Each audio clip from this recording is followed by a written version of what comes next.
Oi, turminha. Eu espero que vocês estejam bem juntamente com os seus familiares.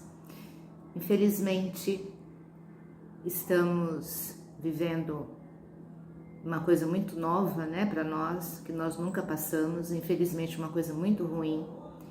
Mas a gente tem que continuar, né? Eu sei que vocês estão aí em casa, em quarentena, assim como nós também, professores, estamos.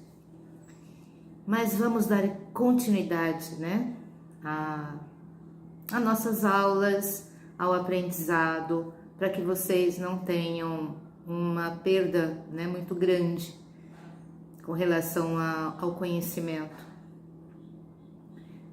O sexto A e o sexto B vão se perguntar, né? Cadê minha professora? Por que é a professora Luzia que vai estar dando essa aula, né? Nós vamos alternar, gente, tá? Nós somos uma equipe, né? No Instituto São Pio X, todos nós. Então, nós vamos nos alternar. Essa primeira aula, que é uma revisão do que nós já aprendemos, né? Em sala de aula, será dada por mim. Na próxima vez, uma próxima aula, aí vem a professora Desuíta.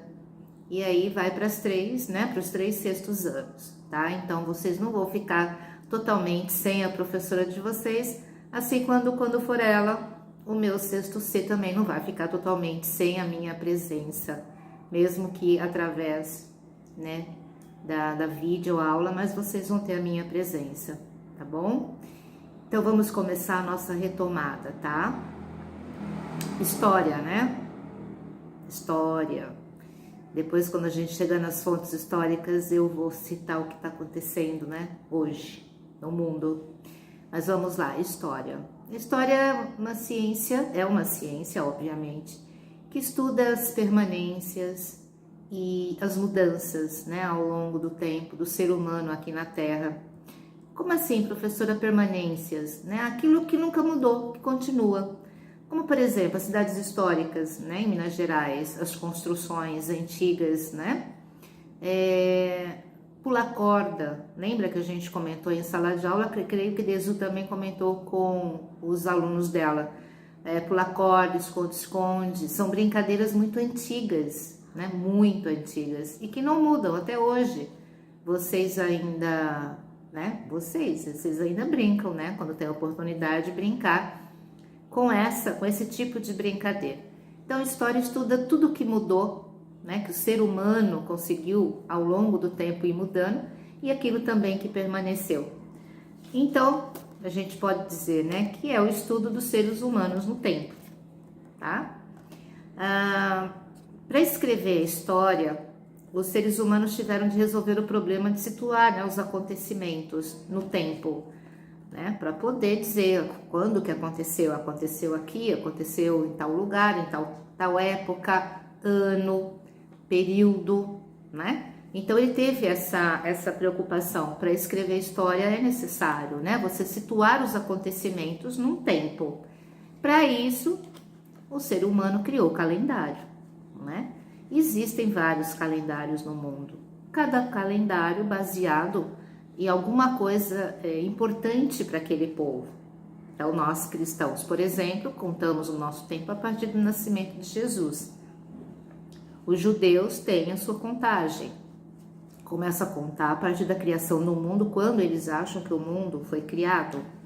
Os muçulmanos também têm, quando o líder, né, deles, Maomé, fugiu de uma cidade e foi para outra. Para eles foi importante, eles começaram a contar o tempo deles.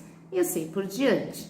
Então, assim, o tempo, na história, ele serve para isso, né? Para situar os acontecimentos num determinado período, tá? E como que nós cristãos, dividimos o nosso tempo, né? A gente divide em dia, mês, ano, década, século, até o milênio, né? Não esquecendo que os séculos a gente escreve em algarismo romano, tá? E vocês devem se lembrar que a gente fez em sala de aula, acho que os da Desu também fizeram, uma regra, aquela regra que a gente tem para descobrir que século pertence, né, uma data, lembra? Lembra disso? Vocês se lembram?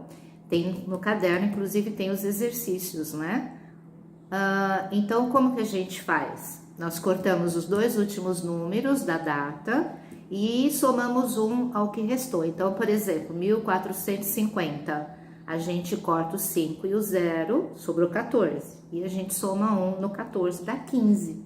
Então, 1450 pertence ao século XV, escrito em algarismo romano. Mas toda regra tem uma exceção. Então, a gente sabe que datas terminadas em 2 zeros, você corta, mas não soma. É o que ficou, não é? Então, 1500, você corta os 2 zeros, ficou 15. E é século XV. Então, 1401, corta o 0 e o 1, soma 1 no 14, século XV. É o primeiro ano do século XV. 1500, corta os 2 zeros, não soma nada, século XV. É o último ano do século XV. Lembraram da regrinha? Tem lá no caderninho de vocês as regras e os exercícios, né? Outra coisa, aquela outra regra, eu tenho o século, quero saber quando que ele começa, quando que ele termina, né? Qual a data que ele começa, a data que ele termina. Então, vamos lá, o século XV, vamos lembrar. O primeiro número do primeiro ano é sempre um a menos que o século. Então, o século XV vai ser o 14. E o primeiro ano de um século termina sempre em 01. Então, 01, 1401 é o primeiro ano do século XV. E quando que ele termina, professora? O primeiro número do último ano é sempre o mesmo que o século. Então, se eu estou querendo o século XV, eu ponho 15. E termina sempre em 00. Então, 1500. Lembraram? Acho que sim, né? O que mais? Eu estou aqui olhando os itens. Lembra que eu sempre falei para vocês, né? O fichamento a gente faz para a gente ir lembrando, né? O que a gente tem que falar, não é isso? Na linha do tempo, lembra? A gente fez a linha do tempo na lousa, se vocês colocaram no caderno. A partir do nascimento de Cristo, as datas são crescentes, não é isso? Um ano, segundo ano, terceiro, quarto, quinto, não é isso? Antes do nascimento de Cristo, as datas são decrescentes, é do maior para o menor. Lembra que vocês até acharam esquisito, né? Estranho? Alguém que nasceu no ano, deixa eu ver, 75 antes de Cristo, morreu no ano 14 antes de Cristo. Lembra? Vocês acharam muito esquisito. Mas porque antes de Cristo as datas são decrescentes, é do maior para o menor. Tudo bem? Não esquecendo, as datas antes do nascimento de Cristo, a gente é obrigado a colocar o AC. As datas depois do nascimento de Cristo, a gente não precisa colocar nada, né? Ninguém escreve 2020 DC, não é verdade? Então, não é necessário. O que mais que vamos ver aqui na nossa revisão? O tempo histórico, né? É o tempo relacionado a essas mudanças e as permanências, né? Na trajetória dos seres humanos na Terra, né? Então, assim, é o tempo que ocorreu, tempo histórico, o tempo que ocorreu. Então, por exemplo, nós aqui na cidade, nós vivemos o mesmo tempo histórico, né? Para vocês entenderem, os índios, por exemplo, muitos índios no Brasil, eles não vivem o mesmo tempo histórico que a gente. Nem todos, né, no planeta, todas as sociedades vivem no mesmo tempo histórico. Os nossos índios, aqueles que não têm contato com os brancos, né, com nós, homens brancos, não têm contato com a vida urbana, ele tem um tempo histórico diferente. O tempo dele histórico é o da natureza, né? Então, é a época da caça, eles sabem quando é que eles podem caçar, quando que eles podem colher, eles sabem tudo isso, porque é o tempo da natureza, eles vivem no tempo da natureza. Tá? Eles vivem num tempo histórico diferente da gente, completamente diferente, né? O que mais que a gente tem aqui? Eles vivem no tempo, a professora colocou, e no ritmo que é próprio dele, né? Então, eles não têm o mesmo ritmo de vida que a gente, por exemplo, completamente diferente. O que mais que a professora pôs? A periodização da história, lembra? No século XIX, os historiadores resolveram, né, dividir a história, a trajetória do ser humano na Terra em períodos, né? Pré-história, Idade Antiga, Idade Média, Idade Moderna e Contemporânea. E a gente viu que tem muito historiador que não concorda com essa divisão, não é verdade? Porque pré significa antes, então é antes da história. Eles não concordam. Como assim? Aquele homem das cavernas, ele produziu história, ele fez história, né? Como assim, antes da história? Só porque ele não tinha escrita. Então, atualmente, né, muitos historiadores já não aceitam mais isso, essa divisão. Porém, ela ainda é oficial. Não esquecer, tá bom? As fontes históricas, agora cheguei onde eu queria, as fontes históricas, né? São os vestígios, né, produzidos pelas pessoas na sua passagem pela Terra. E pode ser escrita, documento, jornal, revista, visual, fotografia, pintura, desenho, oral ou cultura material. Cultura material são objetos, né, que são encontrados, tá? Agora, a fonte histórica oral. Vocês hoje, gente, infelizmente, nessa época que a gente está vivendo, vocês são uma fonte histórica. Vocês estão se tornando uma fonte histórica. Por quê? É uma fonte histórica oral. Os filhos de vocês, daqui a 20 anos, os netos de vocês, quando eles estiverem na escola e os professores de ciências, biologia ou mesmo de história, e vai aparecer nos livros, se é que ainda vai ter livro naquela época, né? Não sei, mas em algum lugar vai aparecer o que aconteceu em 2020 no mundo.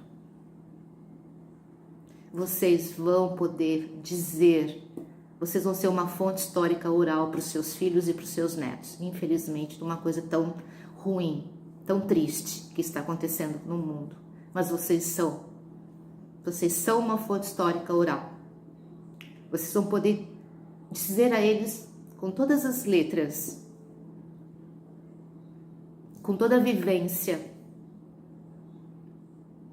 melhor que o professor, vai ser melhor que o professor, do que o livro, porque vocês viveram isso, vocês passaram por isso, infelizmente.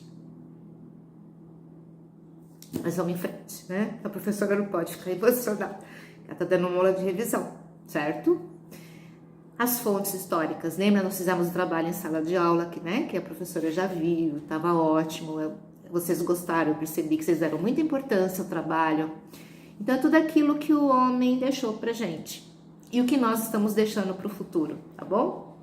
Agora, o historiador, para escrever história, ele precisa de outras ciências, né, para ajudar. Os geógrafos, por exemplo, que estudam, né, o espaço geográfico, os arqueólogos, que estuda os povos por meio dos vestígios que eles deixaram, os materiais, né, deixados por eles, tá?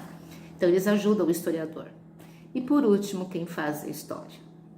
Nós.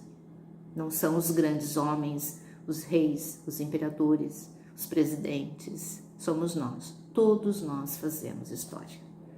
Gente, um beijo grande no coração de vocês. A professora vai passar uma atividade de revisão, né, que vocês vão fazer uma avaliação no portal disso que nós já estudamos até agora, e que a professora agora fez uma revisão, e depois eu passo umas atividades para vocês fazerem no caderno, exercícios que serão vistos, né, quando nós retornarmos, se Deus quiser. Quando a gente retornar, a professora vai olhar os cadernos. Um beijo grande no coração de vocês e a gente vai se ver toda semana, tá bom? Beijo, tudo de bom, fiquem com Deus.